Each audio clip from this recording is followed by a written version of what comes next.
Assalamualaikum.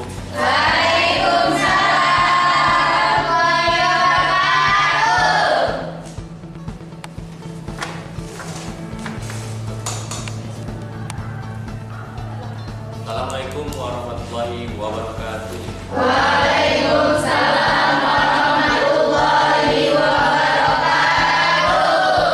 Alhamdulillah kita bisa berjumpa lagi pada hari ini dalam pertemuan tatap muka mata kuliah pembelajaran PKN MI atau SD. Sebelum memulai perkuliahan seperti biasa, Bapak akan mengabsen terlebih dahulu. Sonda. Novianti Fitri Lestari. Oke. Ada beberapa teman kita yang lagi izin atau sakit ya.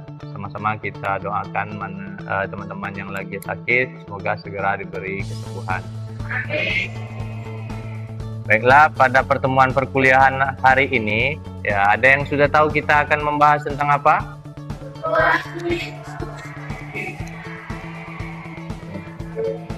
Jadi hari ini ya, seperti yang sudah Bapak sampaikan sebelumnya di pertemuan sebelumnya, bahwa hari ini kita akan belajar ataupun materi pembahasan kita yaitu tentang ruang lingkup pembelajaran PKN MI atau SD.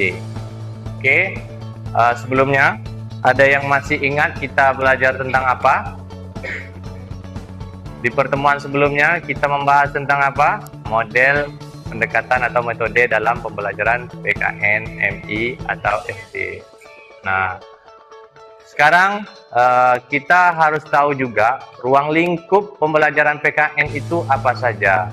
Nah, ada yang sudah mencoba ataupun yang sudah mulai membaca tentang materi ruang lingkup pembelajaran PKN MI atau SD sebelumnya? Nah, kira-kira sebelum kita lanjut lebih dalam, yang terbayang dalam pikiran kalian ruang lingkup materi itu apa? Apa-apa saja yang ada di dalam materi PKN di SD, baik itu kelas rendah maupun kelas tinggi. Kelas rendah dari kelas 1 sampai kelas 6. Jadi apa saja sih materi yang akan diajarkan? Nah, ini kita sebagai calon seorang guru wajib tahu nanti. Tujuannya untuk apa? Yang pertama untuk mencapai tujuan dari pembelajaran ya. Ketika kalian mengajar kelas 1, kelas 2 sampai kelas 6 nanti ya, harus bisa mencapai tujuan pembelajaran yang ada. Setelah itu, apalagi gunanya kita harus tahu ruang lingkup materinya. Yang kedua adalah supaya kita tahu batasan ya, batasan materi nanti yang akan kita ajar sampai di mana ya. Kompetensi yang harus dicapai oleh siswa nanti ketika mengajar apa-apa saja. Nah, itu ya. Karena tidak mungkin di SD ataupun di MTS itu bahasanya sama, ataupun SD sudah membahas materi tingkat yang lebih tinggi lagi ataupun yang lebih rumit ya, yang dipelajari di SMP atau SD di MTS itu sudah dipelajari di SD ya. Nah, itu untuk membatasi itu. Nah, itu gunanya ruang lingkup ya. Oke. Selanjutnya ya, di sini ada peta konsep ya. Apa saja sih ruang lingkup dari pembelajaran PKN MI di MI atau di SD? Di sini ada berapa ini? Ada yang bisa menghitungnya dengan cepat? Berapa saja? Ada 16. Jadi, ruang lingkup materi dari kelas 1 sampai kelas 6 di SD terkhusus pembelajaran PKN itu akan ada 16 ruang lingkup materi ini. Ya. Jadi tidak akan keluar dari 16 ruang lingkup ini. Nah, itu gunanya ruang lingkup tadi salah satunya untuk membatasi. Ya. Nah, yang pertama apa? Karakteristik. Nah, karakteristik negara. Yang kedua apa? Pancasila sebagai budaya bangsa Indonesia. Yang ketiga? Yang keempat? Yang kelima, yang keenam, yang ketujuh, yang kedelapan, yang kesembilan, ke-10, yang ke-11, 12, 13, 14, 15, terakhir. Nah, ini harus dan wajib kita sebagai seorang guru nanti mengetahui dan memahami ruang lingkup ini. Ya, tidak perlu kalian belajar tentang yang lebih tinggi lagi. Misalkan kalau PKN itu kan ada tentang de facto, de jure, terus ada naturalisasi, apalagi yang biasanya kalau ayahnya orang luar, ibunya orang Indonesia. Nah, kalau dia pindah namanya, kalau dia tidak salah satu ataupun yang tidak boleh pindah apa namanya. Nah, itu kan ada istilah-istilah yang seperti itu, termasuk tadi naturalisasi. Nah, kita tidak sampai sejauh itu. Nah, itu gunanya ruang lingkup yang Bapak sampaikan tadi. Oke, selanjutnya lebih lanjut kita harus memahami masing-masing dari ruang lingkup ini. Yang pertama tadi karakteristik negara. Ya, karakteristik negara ini adalah ya karakteristik unik yang membedakan dari negara lain di dunia. Ya, tentunya yang pertama dari apa itu? Geografisnya, tentu budaya, hukum, sejarah, dan perjuangan bangsa. Tentunya dalam hal ini akan berbeda dengan negara-negara lain. Nah, ini disebut karakteristik geografis. Ya, tentunya letak geografis Indonesia dengan negara lain pasti berbeda. Kondisi geografisnya juga berbeda. Setelah itu budaya, hukum, sejarah perjuangan bangsa. Ya, sama halnya seperti misalkan dari hal yang sederhana saja, bendera kita pasti berbeda dengan bendera lain. Lambang negara kita berbeda dengan lambang negara lain. Nah, itu juga sudah menjadi karakteristik ya negara kita yang membedakan dengan negara lain. Terus Pancasila sebagai budaya bangsa Indonesia. Pancasila ini selain menjadi dasar negara kita, dia juga harus menjadi budaya dalam kehidupan sehari-hari kita, ya, yaitu disebut juga sebagai fungsi jiwa bangsa dan kepribadian bangsa, ya. Nilai-nilainya mengakar kuat dalam pola pikir, sikap, bertindak, dan hasil karya cipta masyarakat Indonesia. Jadi, selain sebagai dasar, pola pikir, sikap, bertindak kita dalam kehidupan sehari-hari juga harus berlandaskan dengan apa? Pancasila. Nah, itu maksudnya, ya, Pancasila sebagai budaya bangsa Indonesia. Nah, ruang lingkup materi Pancasila sebagai budaya bangsa ini apa-apa saja ya yang dimaksud dengan pola pikir, sikap, bertindak ya dan karya hasil cipta. Nah, ini semuanya akan dibahas di dalam materi di MI atau di SD. Selanjutnya Pancasila sebagai dasar negara. Nah, ini sudah pasti akan diajarkan di SD atau di MI ya. Mulai dari kelas 1 sudah dikenalkan ya bahwa Panca itu artinya apa? Sila itu apa ya? 5 dasar negara. Nah, itu sebagai dasar negara kita. Nah, itu secara singkatnya. Ya, materinya apa saja sampai ke lambang dan makna-makna nilai-nilainya itu semua akan dibahas di materi di SD atau di MI. Setelah itu Pancasila sebagai ideologi negara. Ya. Nah, Pancasila ini juga sebagai ideologi negara atau juga disebut dengan kata idea, gagasan, konsep, cita-cita atau logos ilmu pengetahuan. Ya, makanya di dalam pembelajaran PKN di MI atau SD itu ya ini juga akan dibahas ruang lingkup materi ini. Lanjut nilai dan moral Pancasila. Nah, ini masih seputar Pancasila. Jadi bukan hanya menjelaskan tentang dasar saja nanti yang diajarkan di SD atau MI. Jadi sampai ke nilai dan moral Pancasila, juga akan diajarkan.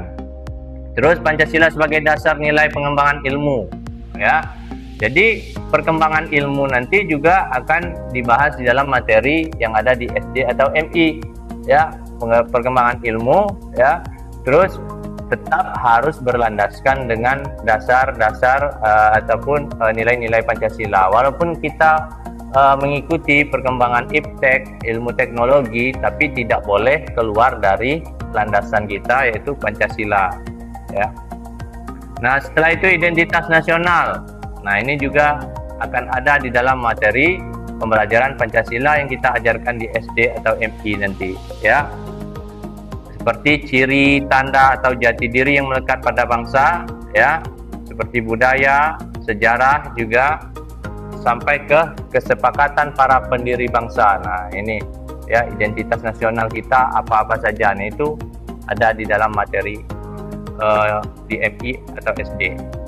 Selanjutnya bentuk dan tujuan norma kaidah dalam masyarakat. Ya, ada norma, ada kaidah. Apa bedanya norma dengan kaidah? Norma itu adalah wujud konkret atau bentuk nyatanya. Kaidah masih bersifat abstrak, ya, berada dalam pikiran, ya, mengenai apa saja yang harus kita lakukan, apa saja prinsip dari dan nilai dari negara, hukum negara seperti apa, ya. Wujud konkretnya itu adalah norma, ya. Nah, itu akan diajarkan di MI atau SD. Setelah itu persatuan dan kesatuan bangsa. Ini sudah jelas, ya. Kita akan mengenalkan kepada siswa kita nanti, ya, tentang persatuan dan kesatuan bangsa, ya, terhadap negara kita ataupun yang harus kita lakukan, ya, mengenai persatuan dan kesatuan bangsa. Semuanya akan dibahas nanti di MI atau SD, ada materinya, ya. Bagaimana kita tahu, ya, batas mana materi persatuan dan kesatuan bangsa nanti? Nah, itu kita mengacu lagi kepada panduan kurikulum, ya, sebatas mana kita membahas tentang persatuan dan kesatuan bangsa. Begitu juga dengan aspek-aspek lainnya di dalam ruang lingkup materi PKN dari 1 sampai 16 tadi. Hak, kewajiban dan tanggung jawab, ya, warga negara. Nah, ini sangat sering ada di dalam materi. Biasanya dari kelas 3, 4, 5, 6 itu selalu ada materi ini. Karena ini adalah salah satu materi yang sangat penting dan krusial sekali di dalam pembelajaran PKN, MI atau SD. Makanya dari kelas 3 itu sudah ada pengenalan tentang materi hak, kewajiban dan tanggung jawab sebagai warga negara. Terus demokrasi. Negara kita adalah negara apa? Negara demokrasi, yaitu kedaulatan berada di tangan rakyat dan dilaksanakan menurut undang-undang. Makanya, ya, dalam pemilihan atau pemilu itu yang menentukan siapa yang menang, siapa yang menjadi pemimpin kita nanti adalah masyarakat itu sendiri, ya, dan untuk masyarakat, ya. Selanjutnya Undang-Undang Dasar 1945. Nah, ini di SD ataupun MI, ya, tentunya kita sudah mengenal tentang materi ini. Anak sampai menghafal undang-undang, terus nilai-nilai di dalamnya sudah kita ajarkan, ya, itu dari SD, ya. Makanya ini ada di dalam ruang lingkup materi juga. Terus globalisasi, ya, tentang perkembangan zaman, terus integrasinya ataupun keterkaitan secara internasional ataupun secara global, ya. Terus hak asasi manusia. Nih, tentang hak asasi manusia juga sudah mulai dikenalkan dari jenjang SD atau MI. Terus ketahanan nasional, ya, ketahanan nasional. Ketahanan nasional ini adalah kondisi dinamis bangsa Indonesia yang meliputi segenap aspek kehidupan nasional yang terintegrasi. Nah, apa-apa saja materi seputar ketahanan nasional ini, ya, itu akan diajarkan sudah mulai dari MI atau SD, ya. Walaupun tentang ketahanan nasional sudah dikenalkan sejak MI atau SD. Makanya ini juga sudah masuk di dalam ruang lingkup materi PKN di MI atau SD. Yang terakhir adalah keputusan bersama. Keputusan bersama ini ada di dalam dasar negara kita sebagai acuan dan landasannya, ada juga di dalam undang-undang ya. Karena termasuk di dalamnya adalah musyawarah, mufakat, termasuk perjanjian hubungan kerjasama dengan negara lain. Kan di SD sudah belajar tentang perjanjian Linggarjati, nah Piagam Jakarta, itu kan di SD sudah dikenalkan itu. Nah, itu kan adalah hasil keputusan bersama, baik itu di dalam ruang lingkup nasional maupun internasional dengan negara lain. Ya, kira-kira seperti itu ya ruang lingkup materi yang akan diajarkan di MI atau SD. Ada pertanyaan? Tidak ada pertanyaan? Kalau tidak ada pertanyaan, boleh kita ice breaking sebentar dulu. Oke, boleh berdiri semuanya? Satu, dua, tiga.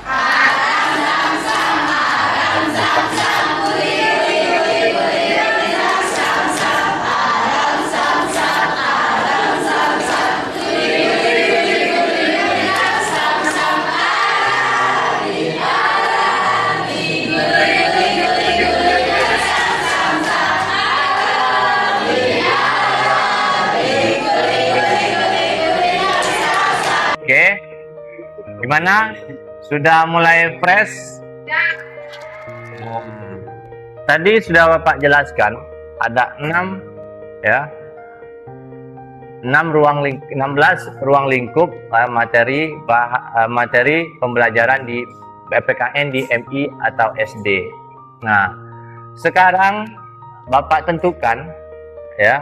Nanti silakan kalian membuat materi singkat saja. Misalkan tentang hak asasi manusia. Coba kalian mengingat kembali dulu belajar tentang apa hak asasi manusia. Materi di buku itu apa saja. Nah, sekarang silakan kerjakan berdua ya, berdua dengan teman sebelahnya satu materi yang sama. Oke? Jadi dari ujung ya berdua, jadi berpasangan dengan teman yang sama. Oke. Bapak kasih waktu 5 menit untuk mengerjakan materi singkat ya tentang ruang lingkup, bebas memilih yang mana. Jadi berpasangan ya, satu pasang cukup pilih satu ruang lingkup materi ya. Nanti kalian tulis di kertas lembar ya, tulis di kertas lembar, nanti akan dikumpulkan di depan dengan menulis nama dan teman kelompoknya ya. Silakan.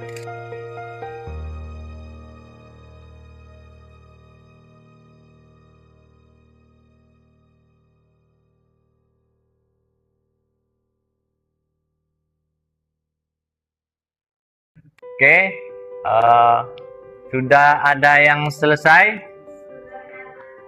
Oke, yang ini kelompok ini sudah selesai. Oke, coba silakan baca materi apa yang sudah kamu buat dengan topik yang sudah kamu pilih di antara 16 ruang lingkup materi PKN di MI atau SD tadi. Boleh maju ke depan. Baca ya. Ya, maju ke depan. Ya, berdua. Oke, membaca satu aja. Oke, silakan membaca.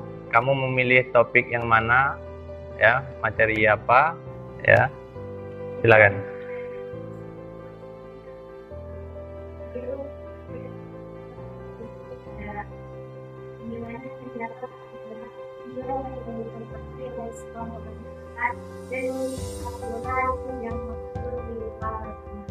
Karakteristik negara itu terdiri dari beberapa. Yang pertama memiliki wilayah, yang kedua memiliki penduduk, yang ketiga memiliki pemerintahan, yang keempat memiliki aturan atau hukum, yang kelima memiliki nama dan identitas negara.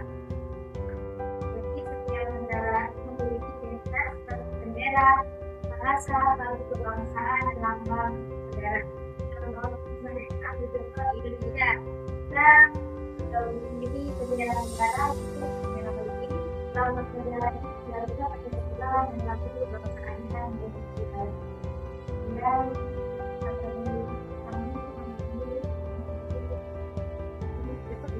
Oke. Oke, terima kasih ya kepada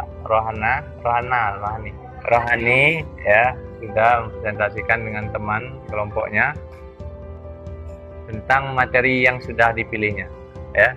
Jadi itu materi singkat yang sudah dibuat atau dirancang oleh kelompok Rohani ya. Terakhir, sebelum menutup perkuliahan, Bapak ingin ya meminta kalian untuk menjawab kuis dari games quiz yang sudah Bapak sediakan dan Bapak kirim linknya ya di grup kelas. Silakan dibuka dan dijawab kuis tersebut. Yang betul semua baru Nabila, betul 5 ya. Dari 5 soal betul 5 ya, salahnya 0 ya. Nabila betul semua. Kalau yang betul 4 banyak ya, yang salah 1 banyak. Yang betulnya 1 nggak ada. Yang betulnya 2 ada ya. Oke. Tapi yang betul semua baru 1 ini, baru Nabila ya. Oke. Oke, baiklah ya. Nanti semua rekapan hasil kuis yang kalian kerjakan sudah masuk di sini semua ya. Dan beberapa tadi sudah Bapak lihat ya. Sampai di sini pertemuan kita hari ini ya. Lebih dan kurangnya mohon maaf. Semoga pertemuan kita hari ini mendapatkan keberkahan. Kurangnya mohon maaf. Wassalamualaikum warahmatullahi wabarakatuh. Waalaikumsalam.